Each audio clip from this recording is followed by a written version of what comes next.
one's spiritual guide is called the root of the path, which is very, very true. So therefore, one has to be careful about this root. Most important among all the qualities is, as I briefly mentioned yesterday, somebody who actually possesses that continuity, that living transmission of the dharma that is coming from, that passed on from one qualified master to the other, that way coming down, somebody who's actually carrier of that such a lineage, who very compassionately also passed on to oneself, and somebody who's in a position to pass on to oneself that kind of continuity, that kind of transmission. That is one of the very important quality among still many others, like the compassion, wisdom and all that. So anyway, that's already been explained. That way first we have to develop the right view, the wisdom through hearing, through listening to the teachings. And of course in this process, studying of the scriptures, text of the Dharma, and all those also play an important role. So that way one understands clearly the meaning of the Dharma. But even if one, with help of a really clarifying spiritual guide and through one's personal efforts and so on, one may attain a right view in oneself. But still, as long as it's only a wisdom that is generated through hearing, through learning, such a right view is still not the final one. It is still kind of an initial state. So therefore, one cannot be just simply be satisfied with that view alone, because in that process, one has the view that we have generated in ourselves is more of a based on the understanding of the terms. So this is more of a terminological understanding, knowing the correct terms and their meanings, which one has studied, which one has heard from the teacher and so on. So that on the basis of that one can certain understand, oh, this must be this and that must be that on and so on, which is very, very important, but still it is very much based on that understanding, knowing the terms, the correct terminological understanding. So therefore it is still not the most profound. So one has to deepen. In the scriptures, this kind of understanding are referred to as understanding based on sound image. That means terminological image. When we talk about anything about the dharma or karma or three jewels or whatever, all these important points, ultimate truth, conventional truth, true truth, all these are terms. And if one studies well, then one understands what under these terms, what it means. That more or less one gets idea about that if one studies well. But still it is not a real realization of the fact. It is more understanding, recognizing the terms. So therefore these are called wisdom based upon, understanding based upon sound image or terminological mental image that occurs in one's mind, or understanding all based on that. So all these, especially if one engage in thorough studies of the subtle philosophical aspects, then there are a lot of things, a lot of terms that one has to learn. Each of the phenomena have their definitions and their classifications, and which all have a very, very deep meaning. But first of all, one has to memorize in one's mind those terms, those definitions, and those classifications, etc., and what are these subjects, and all these things are terms, and many, many, many terms.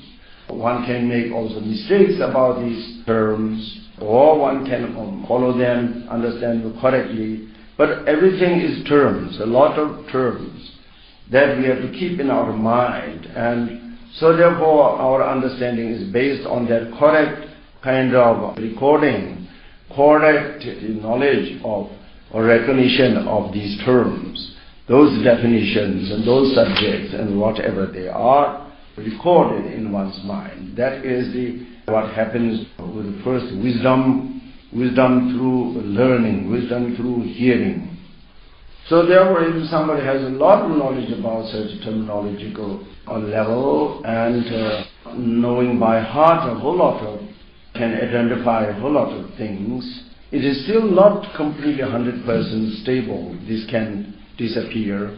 One can forget them again, easily forget them, easily, even without anybody interfering, even when in one's own mind, they can get mixed up after some time, and so on. And especially if others come and challenge oneself, or others come and they give some totally contrary explanation to what one has understood in a very seemingly intelligent way and very clever ways and with some kind of reasons and so on, then easily what one has understood before can change very easily and can even be totally wiped out, and then totally and contrary view can generate, because one's understanding of the fact is only a terminological one, in which one has not yet gained the full certainty,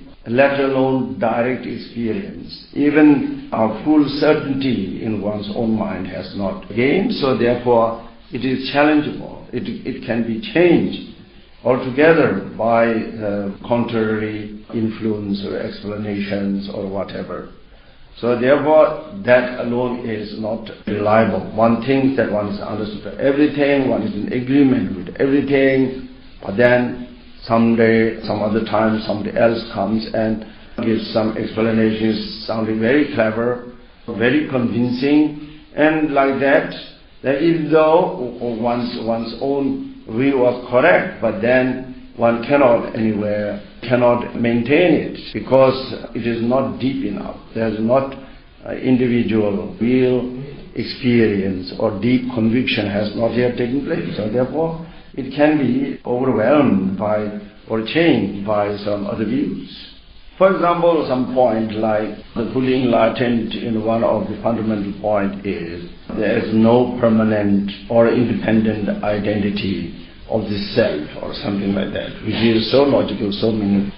And so one has learned it and one also agrees with it and so on. But as long as one's investigation of such point is not really so deep, that until one has really heartfelt kind of conviction or experience of that, then somebody may come and then bring a totally another philosophical view. Yes, there is a self. The self is permanent, it is independent, and then giving a whole lot of explanations why it is permanent and so on, and there is something like an independent self within ourselves, which is neither the body nor the mind nor anything, any parts that we possess, that we have. Apart from that, there's still something which is everlasting, permanent, or this and that, independent, with a whole logic of kind of artificial, false reasonings, false logics, or such kind of things. And somebody, in a very clever way, tried to change one's view. And in one's view, the previous view of understanding that the identitylessness of or the non-existence of such independent self is shaky, it's not well-founded. It's only just because we took it as one's view because that's how one is taught, or that's what Buddha has said in the scripture and so on, then it cannot withstand this kind of influence of the opposite view, and then that can possible, this is just one example, can change one's own view and then begin to doubt about such points. Something like this can happen, but it doesn't have to be only on some complicated issue like that. It can happen on anything, even quite simple meanings of the Dharma also. Things that we take for granted now, like taking refuge in three jewels and venerating the Buddhas and Bodhisattvas and so on, and also devotion to the root or lineage gurus and all these things, and the devotion to various Buddhas and deities and so on. For many of us it has become quite evident, it has become quite normal and something which is kind of unquestionably clear, and we think our faith therefore is very well founded, very steady. But as long as it's on that level of wisdom, this first level of wisdom, which is most of the case, that's what it is for many of us. So therefore, when everything goes well, when one does not meet any adversary conditions, only supported by favorable conditions and so on, then maybe such faith also continues and maintains. But it can also happen, especially nowadays in the age of degeneration, so many such kind of interferences are there everywhere, and this kind of one's faith in individuals, faith in the root and lineage gurus and meditational deities, all can be challenged. So therefore, then very often it happens, due to whatever the reason, for some quite ordinary and superficial and mundane reasons, then that one's faith in all these things which seem to be very profound, steady, quite kind of irreversible, quite inseparable, can totally change and end up in a situation as if one has never heard of them, never ever heard them. So things happens like that. It really happens that it is not something that happens once in a time, 100 years ago, but it's happened all time, here and there. Even somebody who spent their life in the monasteries and have completed the studies of the 5 topics and so on, but then at some point they behave such a way as if they have not understood any dharma whatsoever. That happens. Behavior of a person can change through wrong influences. That doesn't mean the person is so stupid he has not learned anything. He has learned everything. All the topics of dharma learned are maybe in a position to teach to the others. However, all that remain on that level, on that only that first level of understanding, and has not gained the deep conviction, let alone the real experience or true realization. Even a deep conviction has never taken place. Everything remains on kind of on a shallow state. So therefore, it can easily be wiped out, just easily with just a little influence from the opposite direction. That happens very often. That happens to a lot of people. It can happen to ourselves as well. That means one has the wisdom, one has developed some understanding, some wisdom, but this wisdom is on a very shallow level. Even one example, fully enlightened Buddha Shakyamuni's cousin, Devadatta, Prince Devadatta, who also became later a kind of monk and also studied very much, and he was super intelligent, he also learned a lot. He knew a huge elephant load of scriptures by heart, and then everything he knew, and he has a lot of things to say, of course. So in bright in this way. However, it has all remained on a very superficial level. Nothing went into his heart. So therefore, all his life, then he was only thing what he was practicing kind of all time is the jealousy towards the enlightened one, and try every ways and means and intrigues to some kind of to cause harm to the enlightened one. He spent all his life, even though he knew so much dharma, so really so much that it is a load for not for a small elephant but a big elephant. So that much scriptures and so on, but didn't help him very much at all.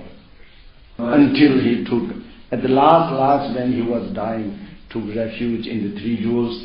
That was only one thing which was beneficial and helpful, was a great help then for the future. But otherwise, all his knowledge of the Dharma, all these things, what he knew, what he taught, or whatsoever, brought nothing. First wisdom is Shruti Mai. That means wisdom through hearing. This wisdom through learning is very important. It's like the first door that must be open in our mind, but that alone is not sufficient. So therefore Buddha has emphasized the second wisdom, Chintamai Praja, Chintamai. Now wisdom through thinking or contemplating, Chintamai Praja. Chinta means not just superficially thinking, but very deeply thinking. Wisdom through contemplation. On whatever one has learned, then one has to analyze them and contemplate their meaning with one's sharp intelligence and with perfect reasons, and also comparing it also with evident realities and one's own experience. And through such a way, one has to really gain a conviction, not only just understanding of the meaning of the terms, but really deep conviction, deep certitude about whatever one has learned, very deeply rooted certitude in one's mind. That's very, very important, and that doesn't come just like that. One has to engage in thorough investigations. At this level, Buddha has given full freedom for ourselves to investigate, to doubt, to question, to examine. Even Buddha's own teachings should not be left and just take for granted. Oh, these are the holy words of the Buddha, so therefore must be correct, so therefore I just take for granted. No, Buddha emphasized, even his own words must be thoroughly examined and checked, questioned and redoubted, and with all the skepticism one can deal with them instead of just naively accepting everything. So therefore that is on the second level, to develop that kind of Chintamai Praja, this wisdom through contemplation. There one has to contemplate really very as deeply as possible, as precisely as possible. Then things become, whatever one has understood, all those subjects, all those realities will become much more clear, in which one really has a deep conviction, even if one has not full realization of them yet, but still one has a full understanding of them and conviction of them. And that's very important. Surely many of you have heard many times, but still there are new people as well as also for the old people to remember, to remind. This famous word of Buddha is so very important. This he calls to his disciples, saying, O monks and the wise men, just as a gold buyer analyzes the gold or examines gold through burning, cutting and rubbing, in the same way you examine my teachings and then accept, but not because of your respect towards me. So this is such an important proclamation. It's really, as sometimes we talk about lion's roar. This is a real fearless lion's roar of Dharma. That also makes Buddha's teaching quite unique, because generally in most of spiritual traditions it's always quite much emphasized that one should believe, that the faith of belief is very much encouraged and very much emphasized. And Buddha, on the contrary, is not at all emphasizing such belief. Of course, the faith plays a very important role in the spiritual development, but that faith should be also not just simply belief because holy beings have said, because Buddha has said, or some famous Lama said, the great master said. Not that, but one should analyze whoever's word, even if Buddha even encourages to analyze his own teaching, then of course anybody else any other masters, famous masters, then of course it goes without any question. So anyway, whoever's, one should analyze, examine with reasons, with perfect reasons, compare it with the realities, and so forth. And then, on the basis of a clear, good understanding, then one develops the faith. Developing a faith without knowing what is the object in which you have faith, you believe you have not at all clear understood. Everything is a big mystery. There's a great mysterium, but still one has to believe. We have no understanding whatsoever what's all about. Still we have to believe because it's one's tradition, because it's one's great beings, great masters have said, holy beings have said. That is totally discouraged. Our faith is necessary, but our faith which is based on understanding, that faith is necessary on one's spiritual development. Sooner or later, such faith plays a very important role. But one cannot have a faith like that right from the beginning without knowing anything. So therefore one has to, through developing the wisdom through learning, and then wisdom through investigation, contemplation, then one understands things more clearly. Then one can also develop a faith and all those. There are three kinds of faith, and all those three kinds of faith then must be developed. As I just mentioned before, the search for a spiritual guide, here also Buddha emphasized very clearly one has to examine such a person very, very thoroughly. One has to examine before one regards somebody as one's spiritual guide, and whom one is going to follow, whom one is going to trust and follow the teaching. This cannot be just taken for granted. One has to first thoroughly analyze, examine the person, and also the words of the person, what the person teaches and so on, should be very thoroughly analyzed. And then, then one establishes the link of a spiritual guide and disciple, or guru or disciple relation has to grow in a natural way, preceded by these examinations and investigations. Then that will be stable, that will be meaningful. Such a relationship will be everlasting and also will be most beneficial for us. And when that is done in otherwise, then there are all the risks of falling in the hand of even some religious people. So Master Chaitanya makes it very clear also in Lamrim, you cannot put your nose ring into the hand of just anybody. With all these poor animals who are quite strong and a bit wild, and they put nose ring. That's so incredible. It's not like the nose ring of the Indian ladies, to make them even more beautiful, but or something like that. But this nose ring is to guide the poor animal, because it's very sensitive here, so therefore cannot resist. So therefore it just follows everywhere. Once the nose ring, the rope tied to the nose ring falls into the hand of somebody, then even quite aggressive bull then can become very tamed.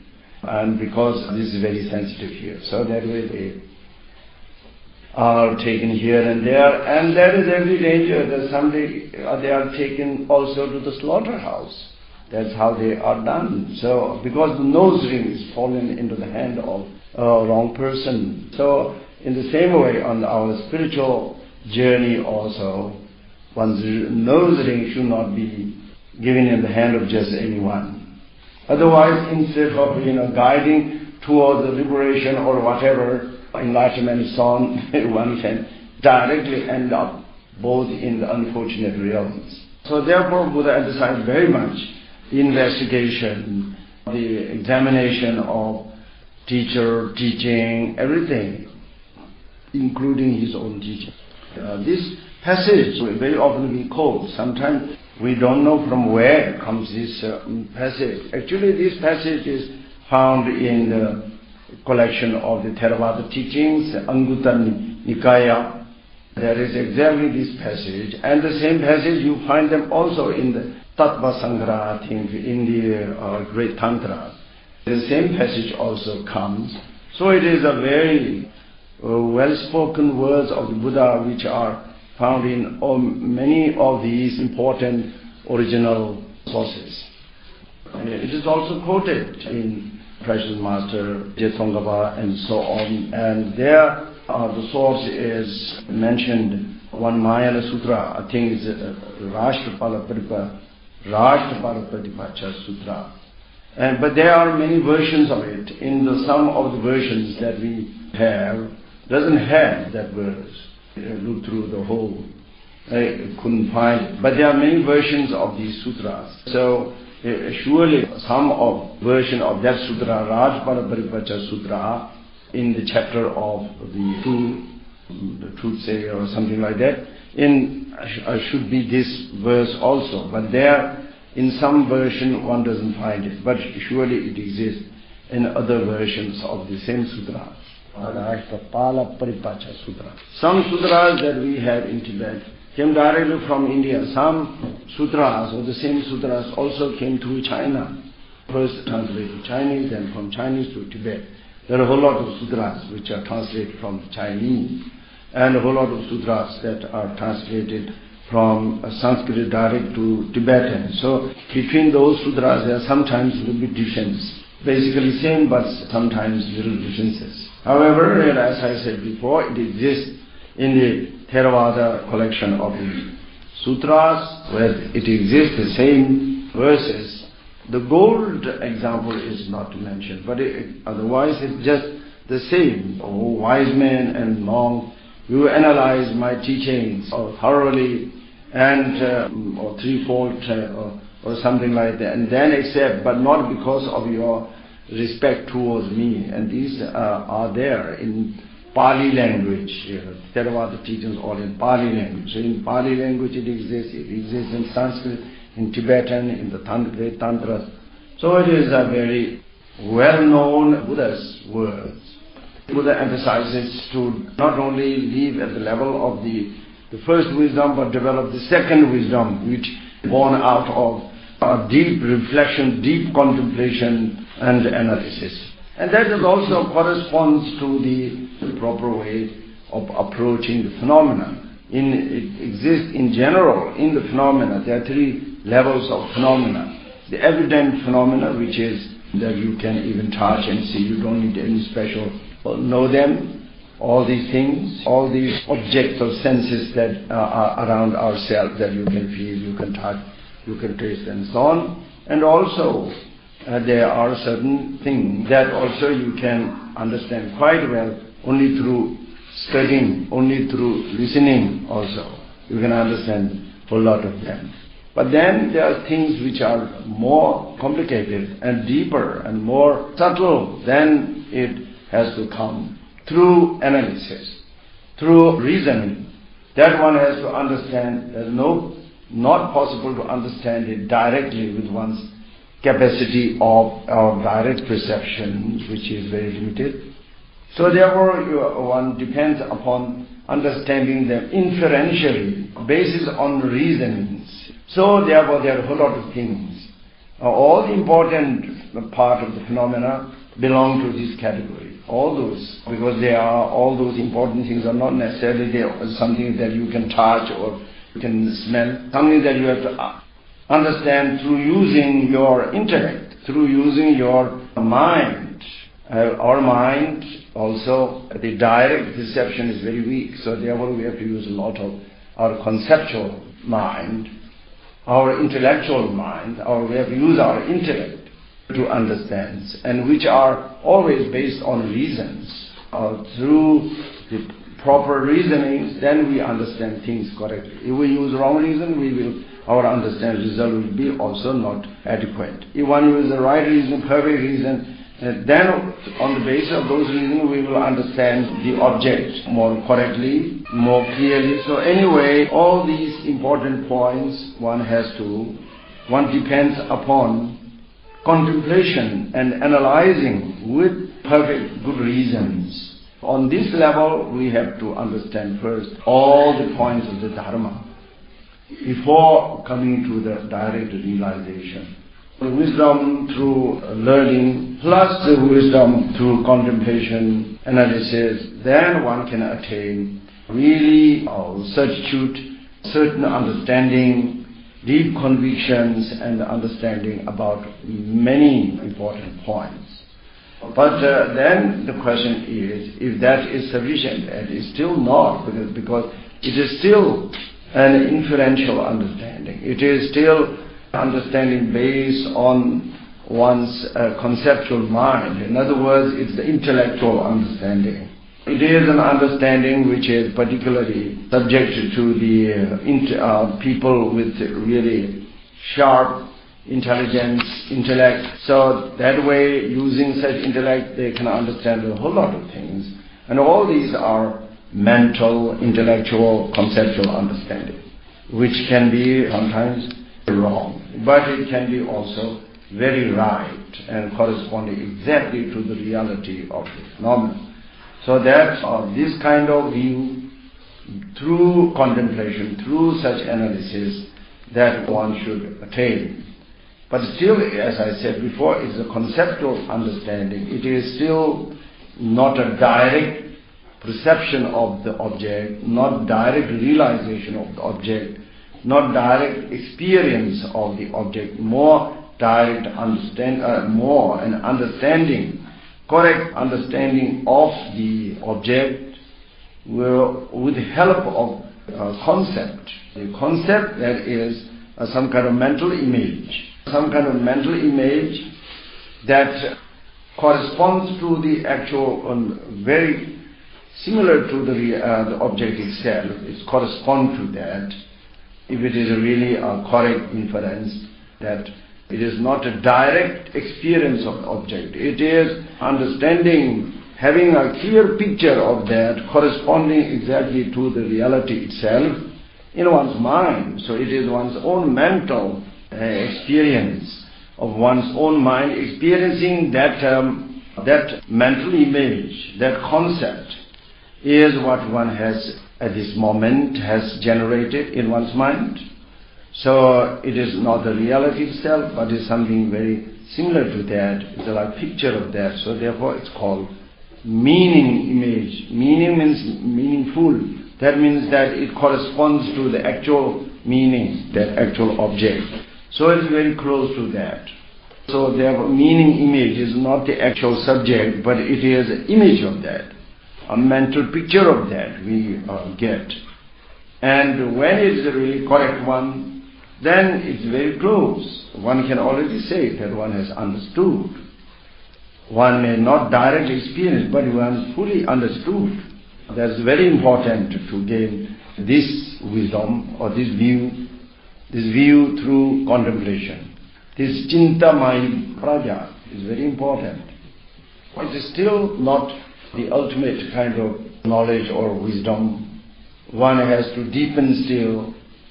So therefore Buddha has then taught the third wisdom, the bhavanamai praja, that means wisdom that is generated from meditation. The meditative wisdom is the deepest.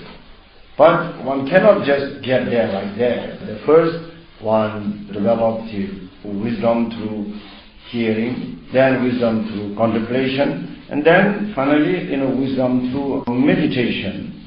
That meditative wisdom is that the thing which actually, with the first two wisdom, one has come to the right understanding, really correct view, what is and what is not.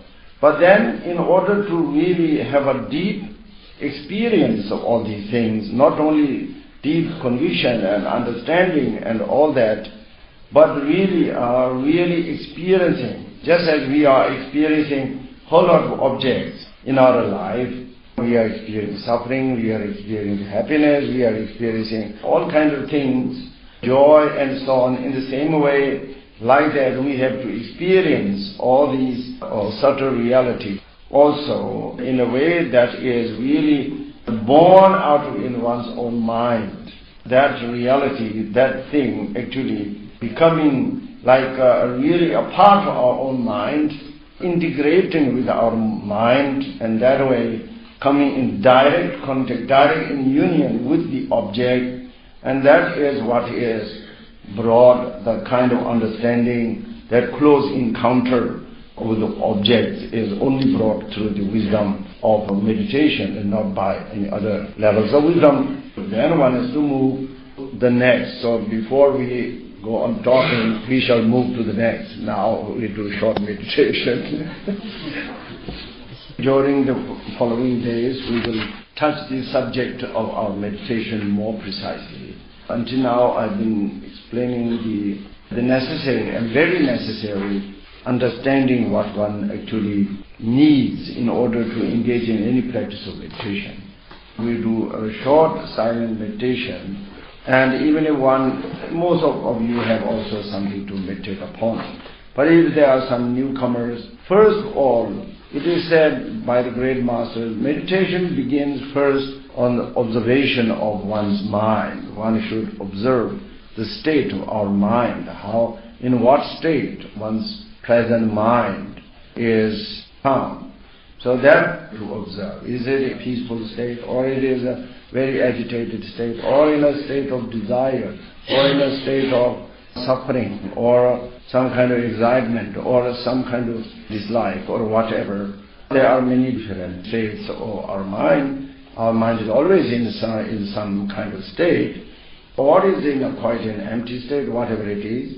But so therefore one has to observe one's mind, try to find out or see in which kind of state one finds. And or one does one's own practice of meditation, such as one's practice of Guru Yoga and the actual important meditations one can bring into one's mind at any time. It could be also in a state of faith and a state of devotion, or it could be in a state of loving kindness to all sentient beings or compassion. That of course, that is very rejoiceful. But it doesn't matter anyway, whatever it is, then first we stay quiet and calm down all our physical and mental agitations and try to bring our mind in a calm state.